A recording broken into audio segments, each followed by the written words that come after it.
ज्यादा पुरानी बात नहीं है। एक गांव में कविता और सविता नाम की दो बहनें रहती थीं। वो एक दूसरे से बहुत प्यार करती थीं। दोनों की शादी होने के बाद वे कभी कभी मिल पाती थीं। एक दिन दोनों अपने एक रिश्तेदार की शादी में मिली और एक दूसरे को देखकर बहुत खुश हुईं। सविता, मेरी बहन, कितने दिनों बाद देखा मैंने तुम्हें। मैं तो बिल्कुल ठीक हूँ दीदी, आप बताओ, आप कैसी हैं? आपको पता है मुझे आपकी बहुत याद आती है। वो दोनों बात कर ही रहे थे, कविता ने महसूस किया कि सविता के बात करने के तरीके और उसके स्वभाव में कुछ परिवर्तन है। पर कविता समझदार थी, उसने इस बात को नजरअंदाज कर दिया। शादी का कार्यक्रम खत्म हुआ तो वो अपने अपने घर की ओर चलने के लिए तैयार हो गए। तभी कविता ने मन ही मन सोचा, पहले तो सविता ऐसी नहीं थी, लेकिन अब इसे क्या हो गया? कुछ ही दिनों में इतना घमंड आ गया। कुछ तो गलत लगता है मुझे। चलो सविता, तुम मेरे घर चलो। दीदी आज नहीं, फिर कभी, लेकिन आप मेरे साथ चलो, वहाँ ढेर सारी बातें करेंगे। कविता का मन तो नहीं था कि वो सविता के घर जाए, लेकिन उसके बार बार कहने पर वो अपनी छोटी बहन के घर जाने को तैयार हो गई। जब कविता ने अपनी बहन का घर देखा तो वह देखती ही रह गई और बोली, अरे वाह सविता, ऐसे गांव में इतना आलीशान घर। वाह, तुम्हारा घर तो बहुत अच्छा है। हाँ दीदी, आखिर कब तक छोटे मोटे घर में रहती? मुझे तो शुरू से ही ऐसी जिंदगी पसंद है। इसके बाद दोनों बहनों में देर रात तक बातें हुई, फिर सो गईं। थोड़ी देर बाद बाहर कुछ शोर हो रहा था तो कविता शोर सुनकर जाग गई और उसने देखा कि सविता उसके पास नहीं थी। उसने खिड़की से बाहर झांक कर देखा। गांव के लोग इकट्ठा होकर किसी चुड़ैल के बारे में बात कर रहे थे। कविता गांव वालों की बात सुन ही रही थी कि सविता आ गई और उससे कहने लगी, अरे दीदी, आप वहाँ क्यों खड़ी हैं? क्या हुआ? अरे सविता, ये चुड़ैल का क्या चक्कर है? तुम्हारे गांव वाले इतने डरे हुए क्यों हैं? दीदी, इस गांव में कई दिनों से एक चुड़ैल आती है और लोगों का कीमती सामान लेकर चली जाती है। ये सुनकर कविता बड़ी हैरान हुई और बोली, क्या चुड़ैल? लेकिन चुड़ैल को कीमती सामान की क्या जरूरत? पता नहीं दीदी, छोड़ो ना, आप सो जाओ। ऐसे ही कुछ दिन बीत गए और चुड़ैल के आने जाने का सिलसिला यूं ही चलता रहा।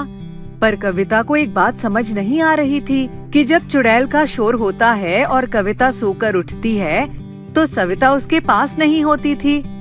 इसलिए कविता ने एक योजना बनाई। आज तो मैं पूरी रात नहीं सोऊंगी और देखूंगी कि सविता रात में आखिर जाती कहाँ है। जब रात हुई तो कविता आंखें बंद करके लेट गई। जब सविता ने ये तसल्ली कर ली कि कविता सो गई है तो सविता वहाँ से उठकर चली गई। सविता को बाहर जाते देख कविता उसका पीछा करने लगी। तभी सविता दूसरे कमरे में घुस गई। कविता ने जब उस कमरे में झांक कर देखा तो उसके होश ही उड़ गए। कमरे में सविता एक चुड़ैल के साथ मौजूद थी। सविता उस चुड़ैल से बातें करती हुई बोली, सुनो, आज तुम सरपंच के घर जाना। आज उनके बेटे की शादी है। उसके पास बहुत सारा पैसा होगा और गहने भी होंगे, तुम वही लेकर आना। ठीक है, मैं अभी लेकर आती हूँ, तुम मेरा यही इंतजार करना। कविता उन दोनों की बात सुनकर अंदर आई और कहने लगी, अरे रुको तो, आखिर ये सब क्या हो रहा है और तुम दोनों ये क्या कर रही हो? कविता को अपने सामने देख सविता घबरा कर बोली, दीदी, आप यहाँ क्या कर रही हो? आप जाओ, आप अपने कमरे में जाकर सो जाओ।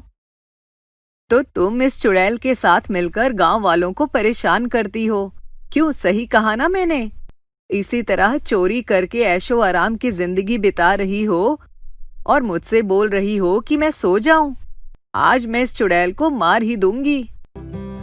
ये बोलकर कविता जैसे ही उस चुड़ैल को मारने के लिए उसके पास आने लगी, तभी सविता ने अपनी बहन का हाथ पकड़ लिया और बोली, नहीं दीदी रुको, ये मेरी बेटी है, इसे मत मारो। लेकिन ये तुम्हारी बेटी कैसे हो सकती है? ये तो एक चुड़ैल है ना? तब सविता ने अपनी बहन को सारी सच्चाई बताई। दीदी, एक दिन मैं जंगल से होकर कहीं जा रही थी, तभी मुझे वहाँ एक साधु मिले जो देखने में बहुत ही अजीब थे। उन्होंने मुझसे मदद मांगी। सुनो बेटी, मैं बहुत थक गया हूँ और प्यासा भी हूँ। क्या तुम मेरी मदद कर सकती हो? छी छी, तुम्हारी कितनी गंदी शक्ल है और तुम तो चोर जैसे लगते हो। ये सुनकर साधु को गुस्सा आ गया और उन्होंने सविता को श्राप दे दिया। जाओ, मैं तुम्हें श्राप देता हूँ कि तुम्हारी पहली संतान चुड़ैल के रूप में होगी। तुमने मुझे चोर कहा है, इसलिए तुम और तुम्हारी संतान मिलकर चोरी करोगे। सारी बात बताने के बाद सविता बोली, साधु के श्राप के कारण मेरी बेटी ने एक चुड़ैल के रूप में जन्म लिया। सारी बात जानने के बाद कविता ने कहा, तुम बिल्कुल भी चिंता मत करो, मैं तुम्हारी मदद करूंगी।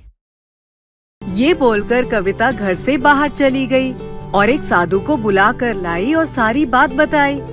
सारी बात सुनकर महात्मा बोले, तुमने जिस साधु का मजाक उड़ाया था उसके पास जाकर तुम्हें माफी मांगनी पड़ेगी। अगर उन्होंने तुम्हें दिल से माफ कर दिया तो तुम्हारे ऊपर से ये श्राप अपने आप चला जाएगा। महात्मा की बात सुनकर तीनों साधु के पास गए। वहीं रो रो कर साधु से माफी मांगने लगे। महाराज, उस दिन मैंने आपका बहुत मजाक उड़ाया और आपकी मदद भी नहीं की। आप मुझे माफ कर दो। अब क्यों आई हो तुम मेरे पास? मैं तुम्हारी कोई मदद नहीं कर सकता। चली जाओ यहाँ से।